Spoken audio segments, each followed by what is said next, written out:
স্বতন্ত্র গাইডলাইন প্রকাশ করবে।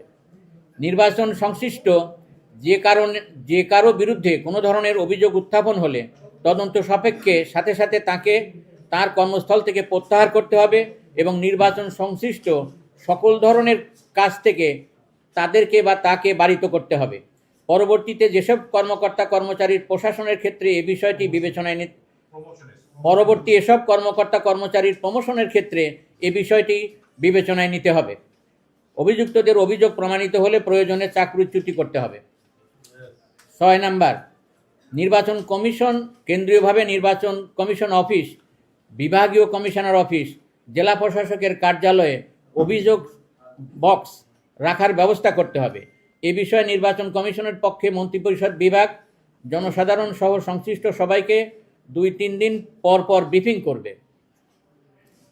7, সুষ্ঠু নির্বাচন আয়োজনে সরকারের অঙ্গীকার নিশ্চিত করার স্বার্থে সরকারের উপদেষ্টা মণ্ডলী, বিশেষ সহকারীবৃন্দ এবং চুক্তিভিত্তিক নিয়োজিত অন্যান্য শীর্ষ পর্যায়ের কর্মকর্তাদেরকে আনুষ্ঠানিকভাবে ঘোষণা দিতে হবে যে তারা পরবর্তী সরকারের অংশ হবে না।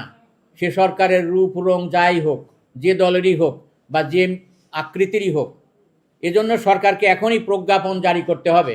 অর্থাৎ আমরা বোঝাতে চাচ্ছি, যারা এখন চুক্তিভিত্তিক নিয়োগে রয়েছেন এবং যারা উপদেষ্টা মণ্ডলী রয়েছেন এবং যারা সহকারীবৃন্দ রয়েছেন, তাদেরকে অবশ্যই ঘোষণা করতে হবে যে পরবর্তী সরকারে তারা কোনোভাবেই কোনো পদে অধিষ্ঠিত হবেন না।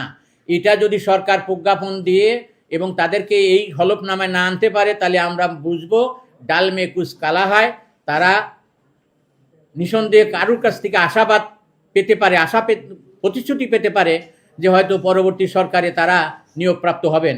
এই সম্ভাবনাকে যদি আমরা তিরোহিত করতে পারি নির্বাচন কমিশনের সদিচ্ছার মাধ্যমে এবং অ্যাকশনের মাধ্যমে, তাহলেই আমরা মনে করি যে এই যে সমস্ত কর্মকর্তারা রয়েছে তারা কোনো দলের পক্ষে নিজেদের অন্যায় করে নিজেরা জড়িত হবেন না এর সাথে। 8 নম্বর, নির্বাচনকালে যারা জেলা প্রশাসক, উপজেলা নির্বাহী অফিসার, পুলিশ সুপার, থানার ভারপ্রাপ্ত কর্মকর্তা হিসেবে দায়িত্ব পালন করবেন, তাদেরকে নির্বাচন সমাপ্ত হবার 1 সপ্তাহের মধ্যে লটারির মাধ্যমে অন্য কর্মস্থলে আবশ্যিকভাবে বদলি করতে হবে।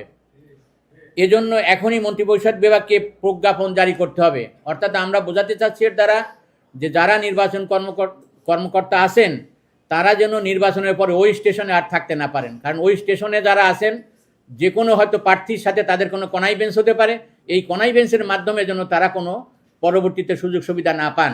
এই বিষয়টা নির্বাচন কমিশনকে অবশ্যই গুরুত্বের সাথে বিবেচনা করতে হবে এবং এ ব্যাপারে পদক্ষেপ গ্রহণ করতে হবে।